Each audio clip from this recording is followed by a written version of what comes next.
The Boeing 737 shuddered through turbulence somewhere over the Nevada desert when Captain Martinez's voice crackled through the intercom with an edge that made every passenger look up from their phones. "Ladies and gentlemen, this is your captain speaking. We have an unusual situation developing ahead of us, and I need to ask if there are any qualified pilots aboard this aircraft. Please identify yourselves to the flight crew immediately." In seat 9C, Major Katia Phantom Volkov didn't even glance up from her paperback thriller. 23 years of military service had taught her that emergencies rarely announce themselves politely over airplane speakers. She'd survived 2 tours in Afghanistan flying A-10 Thunderbolts, earned a Distinguished Flying Cross that gathered dust in a box somewhere, and now worked as a test pilot for a defense contractor that treated her like an expensive consultant they'd rather not need. The woman beside her, clutching a martini with white knuckles, leaned over. "Shouldn't you say something? I mean, you're military, right?" She'd noticed Katia's posture, the way she held herself even in civilian clothes, spine straight, eyes constantly scanning, hands positioned like they were ready to grab controls that weren't there. Katia turned a page. Commercial aviation and military flying are different animals. But something in the captain's tone nagged at her. She'd heard that particular strain of controlled panic before, usually right before someone started painting targets on her aircraft. Through the small window, she could see 2 F-16 Fighting Falcons packing the airliner, their sleek forms cutting through the afternoon sky like silver bullets. Their position was wrong, too close, too aggressive for a standard escort. The flight attendant appeared at her row, face flushed with barely contained urgency. "Ma'am, the captain needs to speak with you immediately. We know you're military." Now Katia looked up, her pale green eyes sharp as winter glass. "How exactly do you know that?" "Your ID showed up when we ran the passenger manifest through security protocols. Major Volkov, United States Air Force, currently assigned to Edwards Air Force Base." The attendant's voice dropped to a whisper. "Ma'am, something's happening up front that the captain says he's never seen before. We've lost communication with ground control, and those fighter jets appeared 15 minutes ago without any radio contact." Katia closed her book, marking the page carefully. The thriller could wait. Real life was about to become far more interesting, and considerably more deadly. Whatever was happening, it had started the moment their flight path crossed into restricted airspace that shouldn't have existed on any commercial aviation chart. She stood, muscle memory already shifting her mindset from passenger to pilot. "Tell the captain Major Volkov is coming forward." The Boeing 737's cockpit felt cramped after years in military aircraft, but Katia's eyes immediately cataloged the instrument panel with the precision of someone who'd learned to read airplane health like vital signs. Captain Martinez looked like he'd aged a decade in the past 20 minutes, sweat beading on his forehead despite the air conditioning. "Major, thank God," he said without taking his eyes off the controls. "I've got 18 years flying commercial, but I've never seen anything like this." He gestured toward the radio stack. "Complete communication blackout started 43 minutes ago. No ground control, no tower responses, nothing on emergency frequencies. Then these fighters showed up and started flying formation with us." Katia slipped into the right seat, her hands finding the backup controls with instinctive familiarity. Through the windscreen, she could see the lead F-16 clearly now. Tail number 910418, she noted automatically. The pilot's helmet was turned toward their cockpit, but something was wrong with the aircraft's markings. Where standard Air Force insignia should have been, she saw symbols that made her blood run cold. "Captain, what's our current position?" "That's just it. GPS shows us over restricted airspace that doesn't exist on any chart I've ever seen. We should be approaching Las Vegas, but..." He pointed to the navigation display. "According to this, we're flying over a military installation that's not supposed to be there." The lead F-16 waggled its wings, a signal in the international language of aviation that meant "follow me." But follow where? And why hadn't they made radio contact?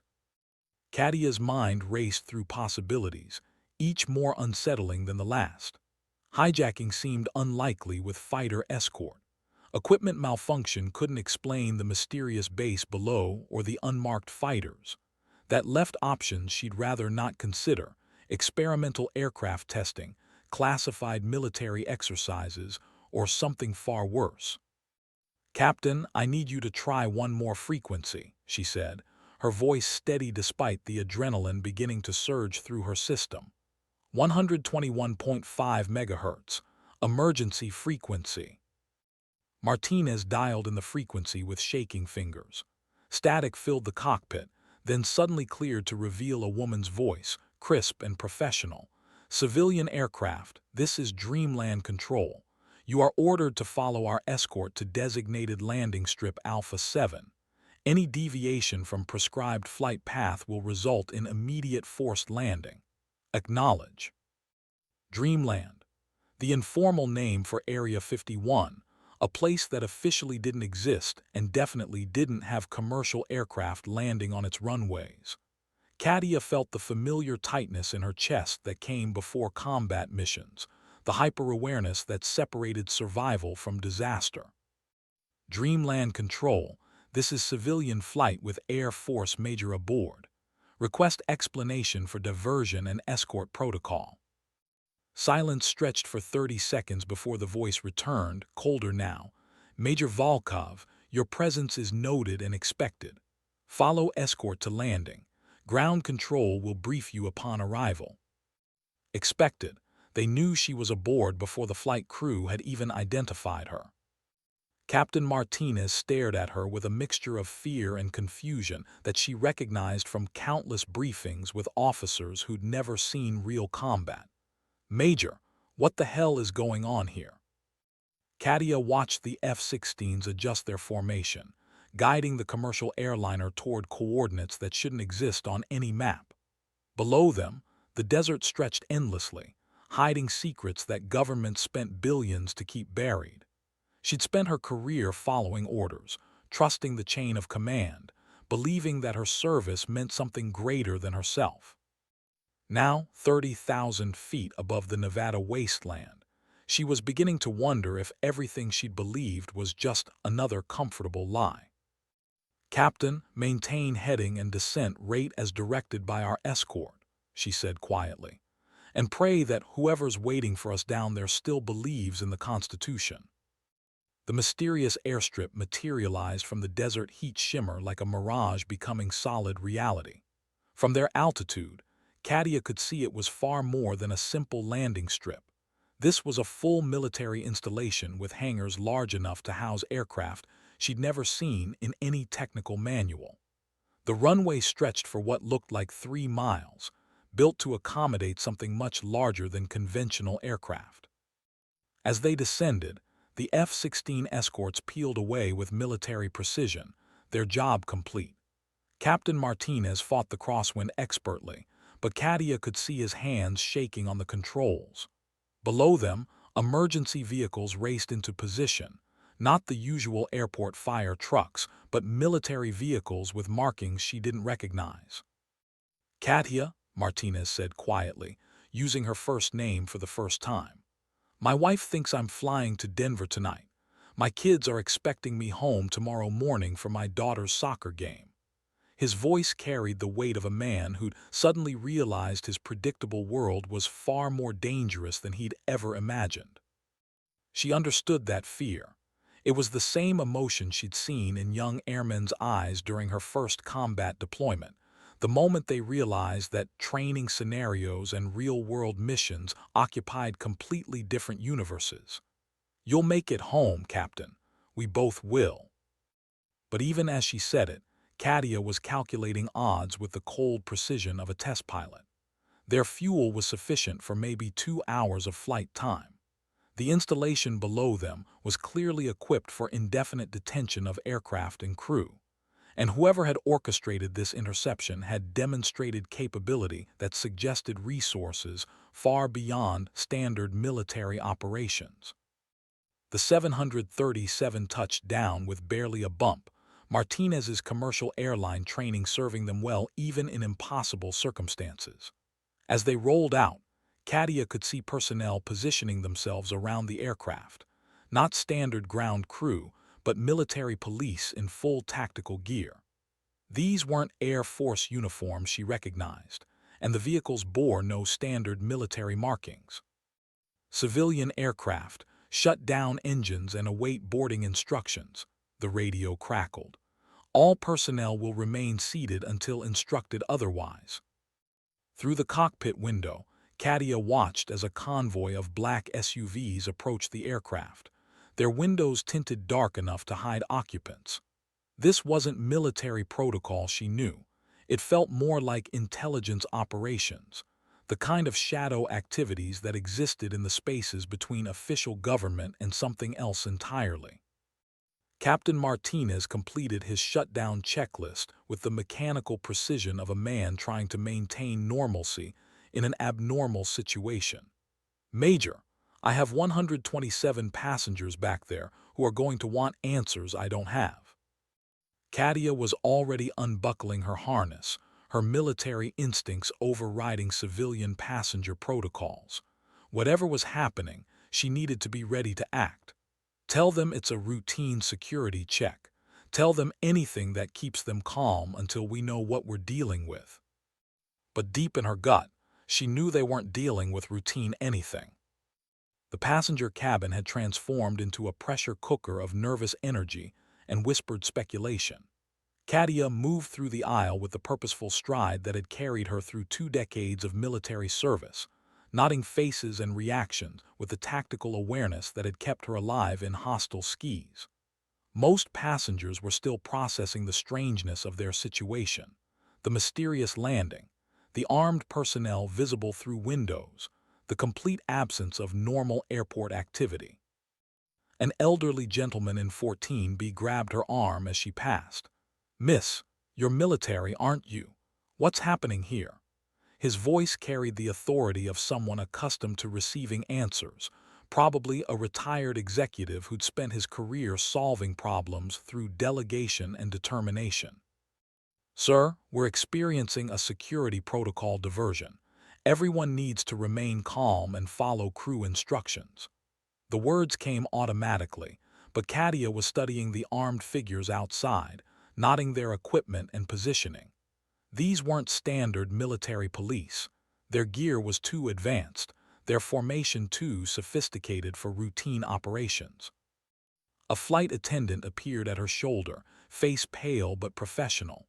"Major, we're receiving boarding instructions now. They want all passengers to disembark by rows starting from the rear, military personnel first." Of course they did.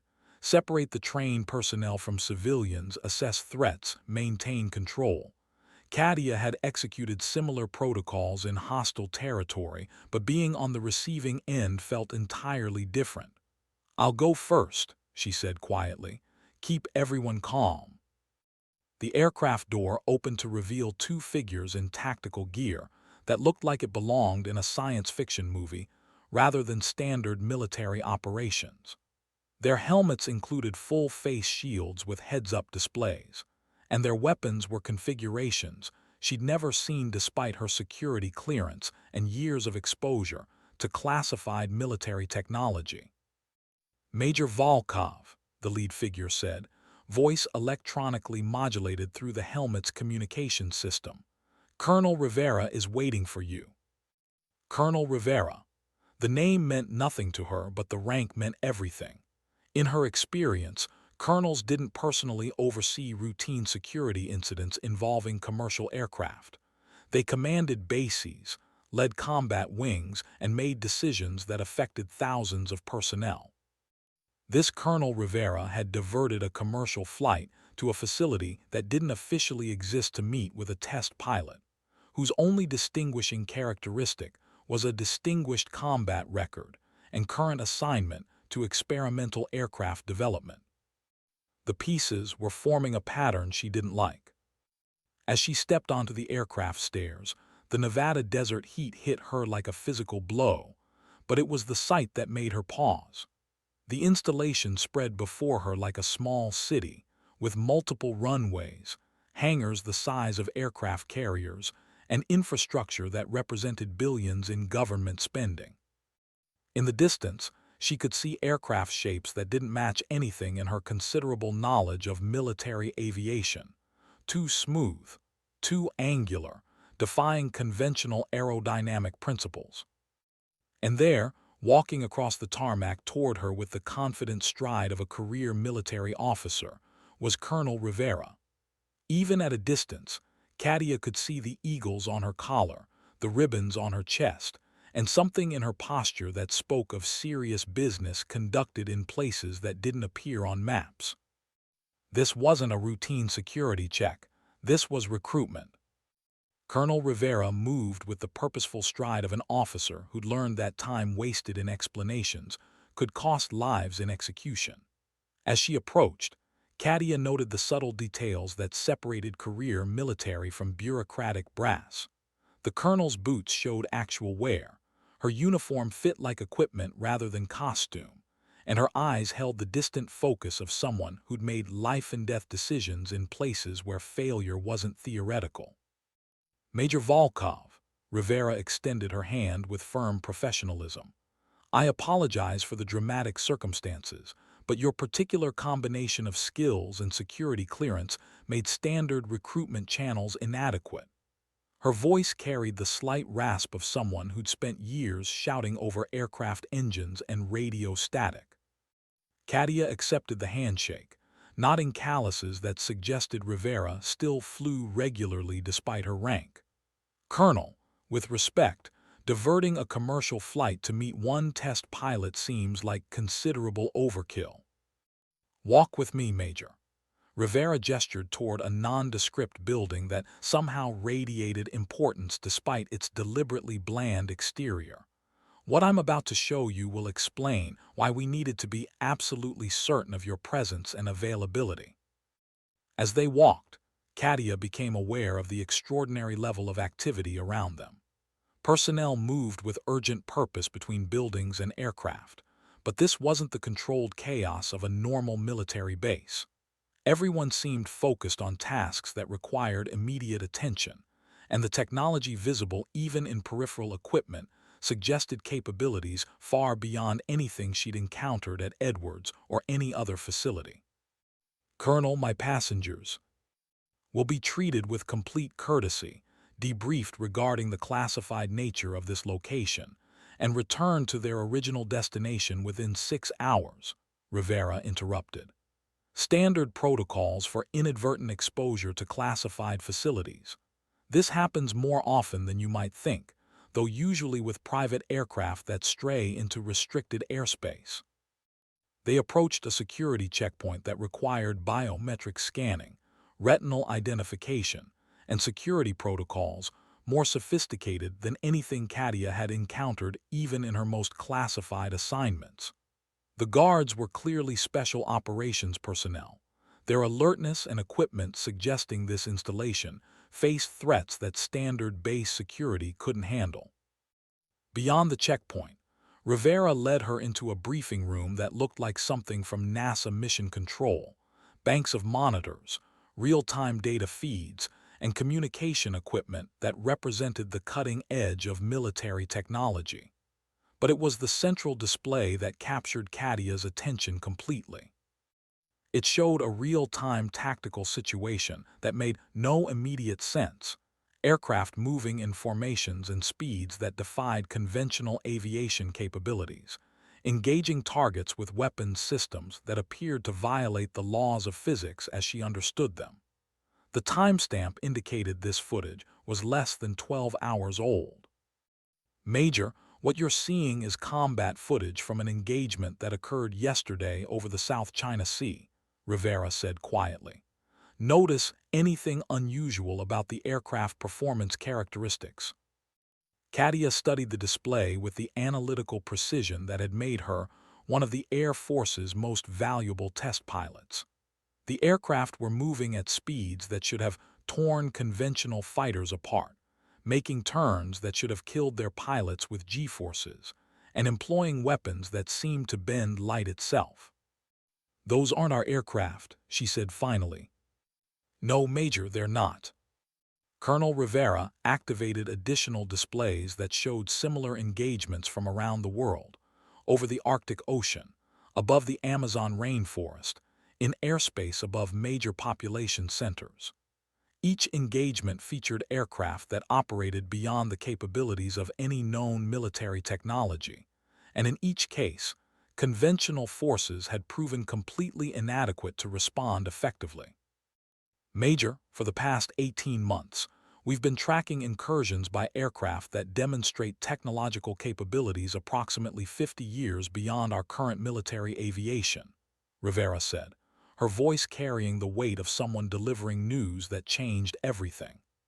"They appear without warning, conduct reconnaissance or engagement activities, and disappear before our fastest interceptors can respond effectively." Katia absorbed this information with the clinical detachment that had served her through countless briefings on experimental aircraft and classified weapons systems.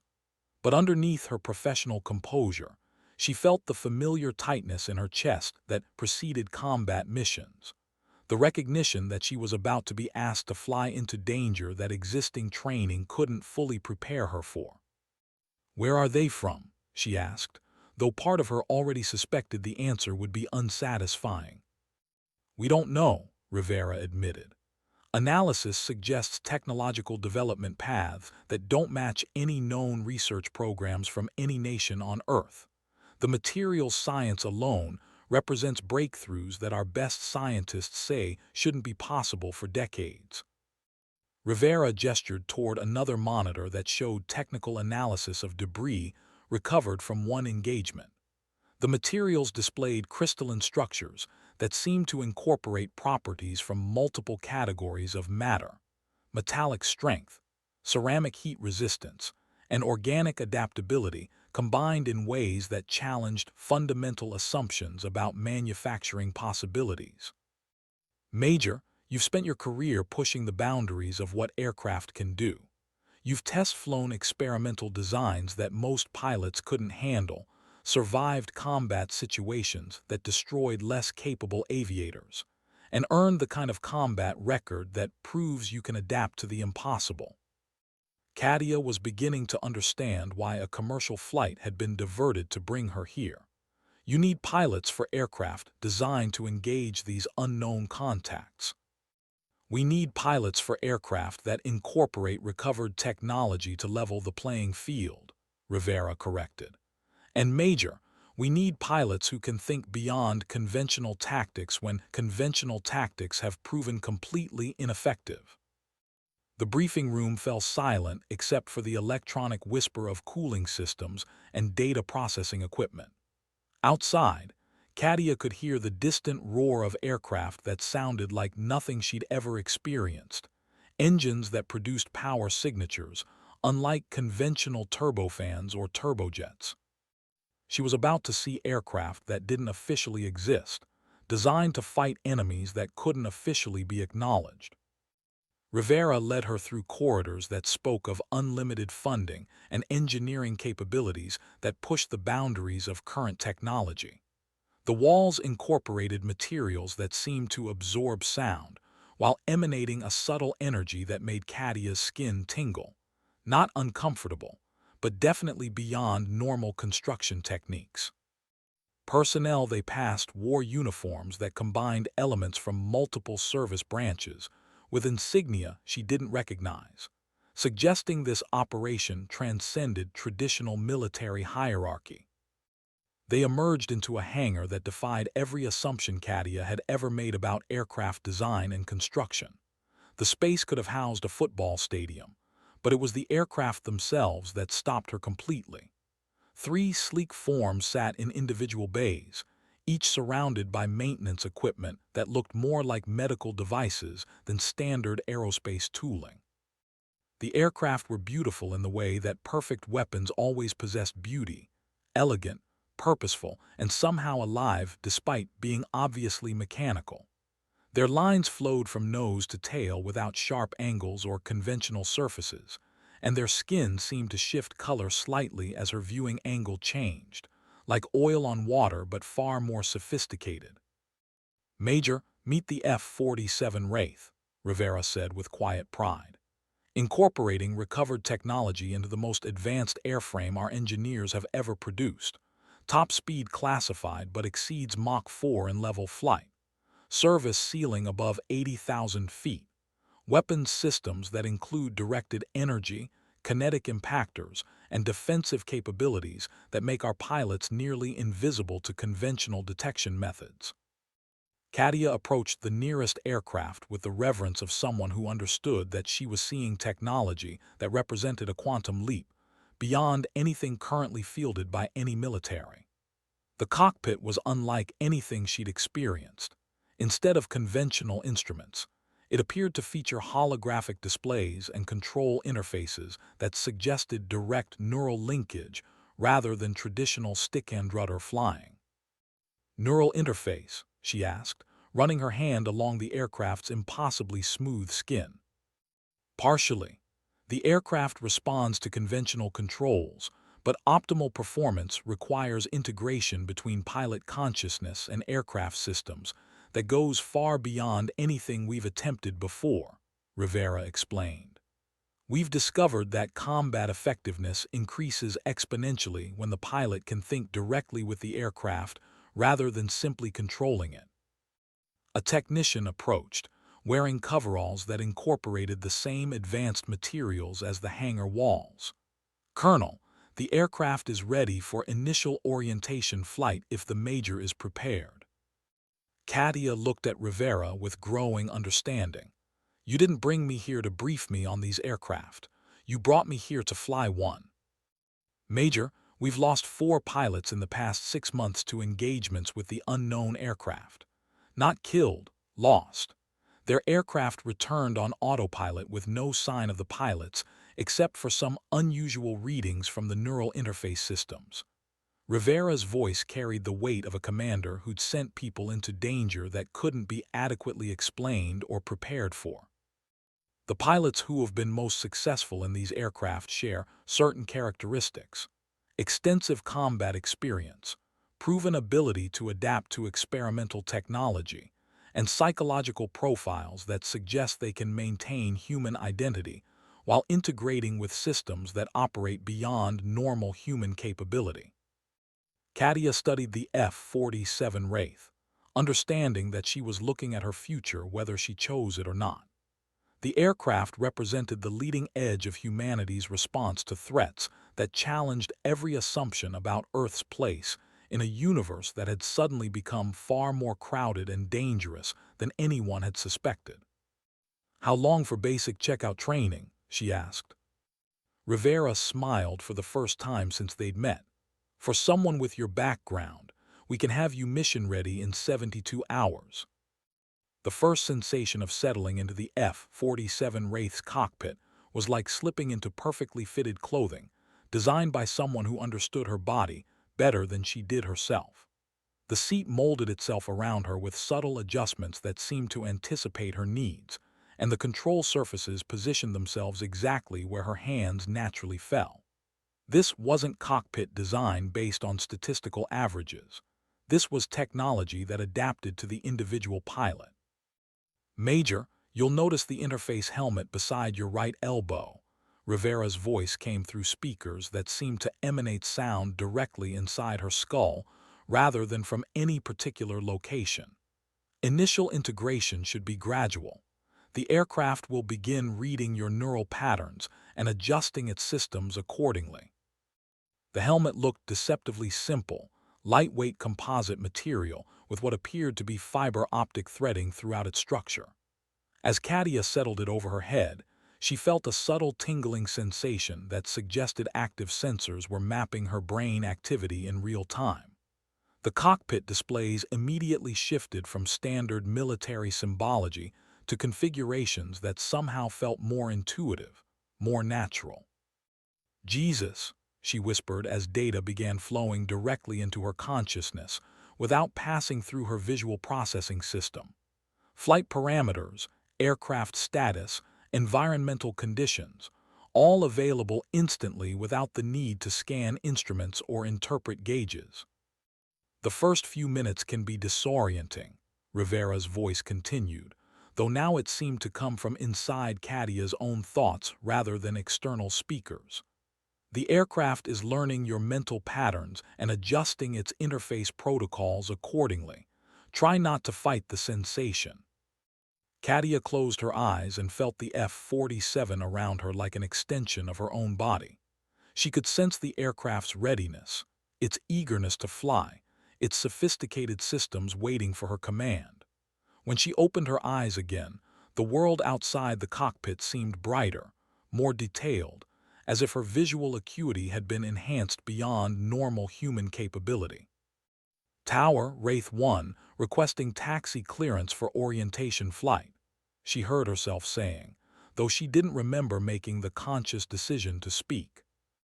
Wraith 1, cleared to taxi runway 07, wind 270 at 15 gusting 22. Have a good flight, Major. The aircraft moved with silent grace that defied conventional expectations of military jets. No engine noise, no vibration, just smooth acceleration that pressed her gently into the seat. As they approached the runway threshold, Katia realized she was no longer operating the controls in any traditional sense. Instead, she was thinking her intentions, and the aircraft was executing them with precision that exceeded anything she'd ever experienced. Tower, Wraith 1 ready for departure. Wraith 1, cleared for takeoff. Contact departure on 119.7. The takeoff roll felt like being launched by a giant's hand rather than pushed by conventional thrust. Acceleration was smooth and irresistible, and they were airborne before Katia fully realized the ground had fallen away. Climbing through 10,000 feet felt like riding inside a silent elevator that happened to be moving at several hundred miles per hour.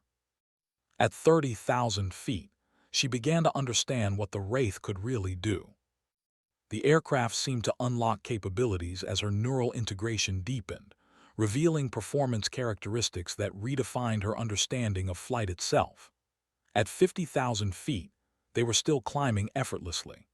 The air outside was thin enough to kill an unprotected human instantly, but inside the cockpit, she felt perfectly comfortable despite the lack of any conventional life support equipment she could identify. Wraith 1, you're cleared to test maximum performance parameters, ground control transmitted. Restricted airspace extends to 100,000 feet AGL, radius 50 nautical miles from your current position. Katia thought about speed, and the aircraft responded by accelerating beyond anything she'd ever experienced. Mach 1 passed without the usual buffeting or sonic boom effects. Mach 2 felt like gentle acceleration. By the time they reached Mach 4, she realized the aircraft was just beginning to reveal its capabilities. At 80,000 feet and Mach 5, she could see the curvature of the Earth below and the star-filled black of space above. The aircraft's systems were feeding her information about atmospheric conditions, potential threats, and navigation options, with an intuitive clarity that made conventional instrument flying seem primitive by comparison. But it was the moment when she detected the unidentified contact that she truly understood why she'd been brought here. The contact appeared on her consciousness like a whisper becoming a scream, something moving at impossible speeds directly toward their position from high above the atmosphere. Her enhanced awareness provided details that should have been impossible to detect. The object was approximately 40 feet long, moved without any visible propulsion system, and was composed of materials that bent electromagnetic radiation in ways that made it nearly invisible to conventional sensors. Ground control, Wraith 1 has contact bearing 270 degrees, high closing fast. Wraith 1, we have no traffic on scope, please verify.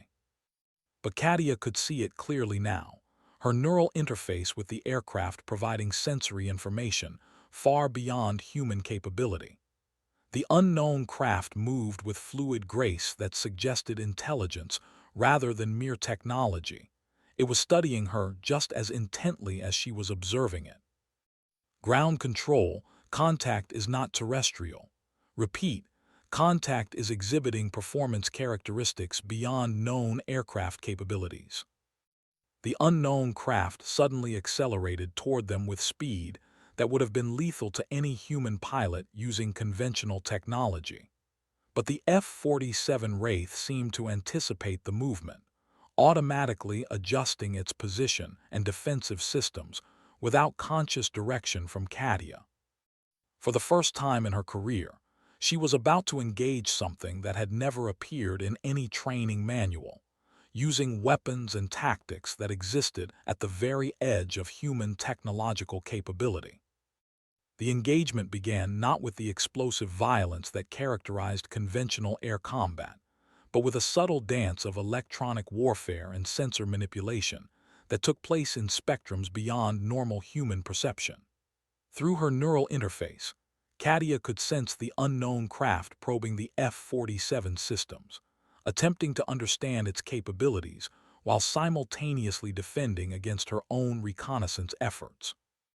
The craft moved like liquid mercury given form and purpose, smooth accelerations that should have destroyed any internal components, turns that violated basic principles of inertia, and most disturbing of all, a responsiveness that suggested the boundary between pilot and aircraft had been eliminated entirely.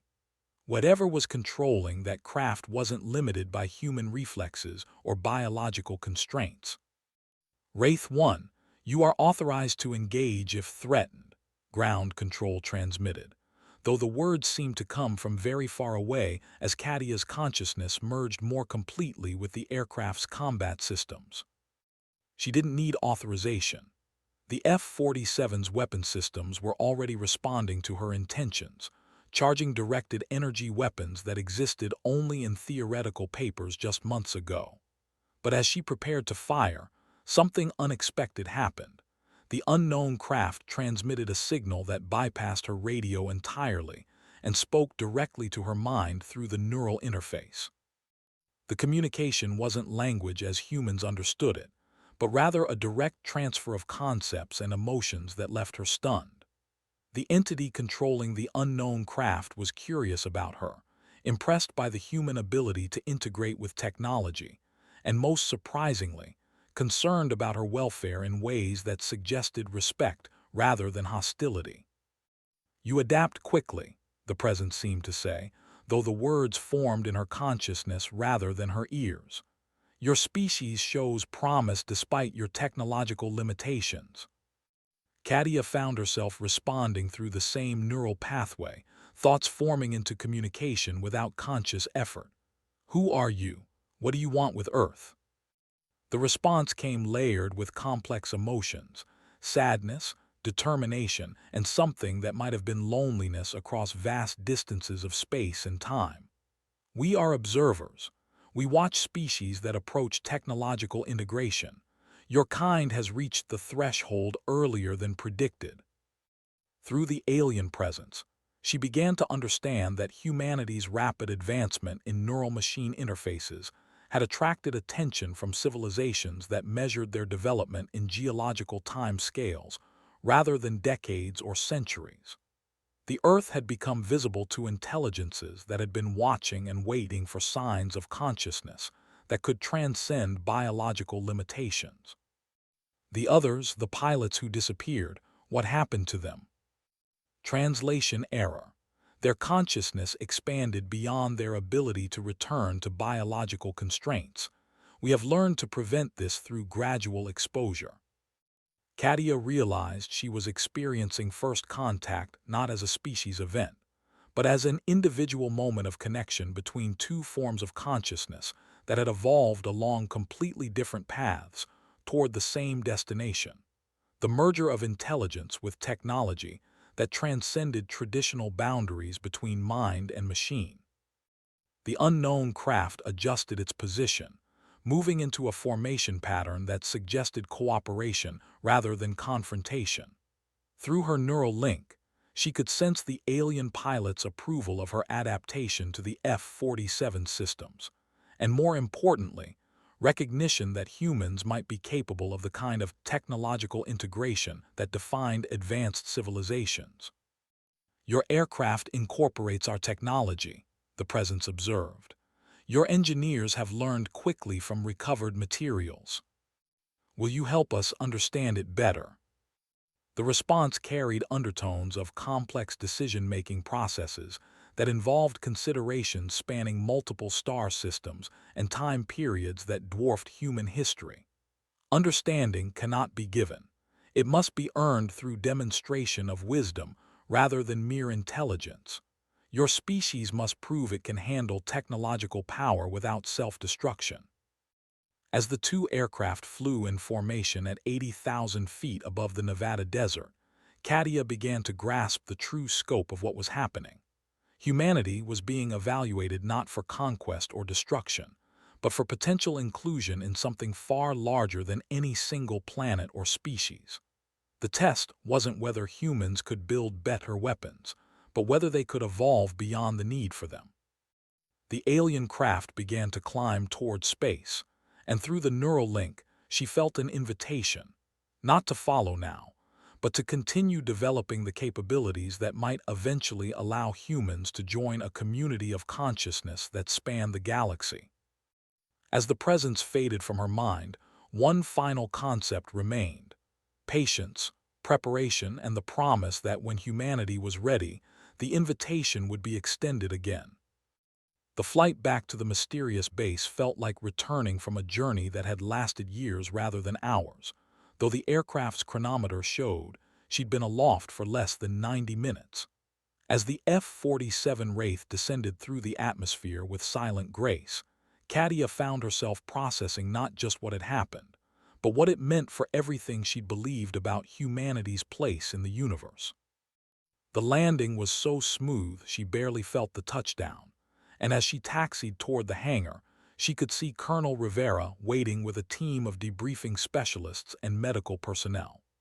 The neural interface helmet seemed reluctant to disconnect, and she found herself missing the enhanced awareness and direct connection to the aircraft's systems almost immediately. "Major, how do you feel?" Rivera asked as ground crew assisted her from the cockpit. Katia paused, taking inventory of her physical and mental state. She felt more alert and aware than before the flight, as if her consciousness had been expanded and then compressed back into human limitations that now seemed artificially restrictive. "Different," she said finally. "The aircraft isn't just a machine, it's more like a partner. And Colonel, we're not alone out there." The debriefing took place in a shielded room where every word was recorded and analyzed by specialists who treated first contact protocols as seriously as nuclear weapons procedures. Katia described the encounter with clinical precision, but found it impossible to convey the emotional and intellectual depth of her communication with the alien intelligence. "Major, you're telling us that this entity was essentially conducting an evaluation of human potential." Dr. Sarah Chen, the project's chief psychologist, looked skeptical despite the recorded data from the aircraft's sensors. "Not evaluation in the sense of pass-or-fail testing," Katia clarified. "More like observation to determine our readiness for something larger. The impression I got was that our development of neural machine interfaces has made us visible to intelligences that have been monitoring technological progress across multiple worlds." Rivera studied the flight data with the intensity of a commander whose next decisions could affect the survival of the human species. "Major, the aircraft's sensors recorded phenomena that our best scientists can't explain. Energy signatures that don't match any known physics, propulsion methods that seem to violate conservation of momentum, and communication methods that operated outside electromagnetic spectrum entirely." Over the following hours, Katia learned that her encounter was part of a larger pattern of contact events that had been occurring worldwide with increasing frequency.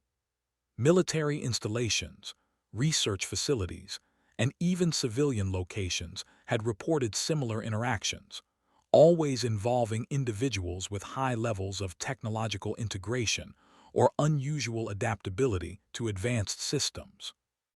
The pattern suggests they're identifying humans who demonstrate the kind of consciousness technology integration that might be necessary for eventual contact on a species level, Dr. Chen explained. Your neural compatibility with the F-47 systems placed you in a very small category of individuals who could communicate directly with their intelligence. As evening fell over the secret base, Katia found herself standing outside the hangar, looking up at stars that now seemed far less distant and far more populated than they had that morning. Somewhere among those points of light were civilizations that had watched human development for millennia, waiting for the moment when Earth's inhabitants might be ready to join a larger community of consciousness. The commercial passengers had been debriefed, sworn to secrecy, and returned to their interrupted journey with cover stories about weather delays and security protocols. Captain Martinez had shaken her hand before departing, his eyes reflecting the recognition that some experiences changed a person's understanding of reality in ways that could never be fully shared with those who hadn't lived them.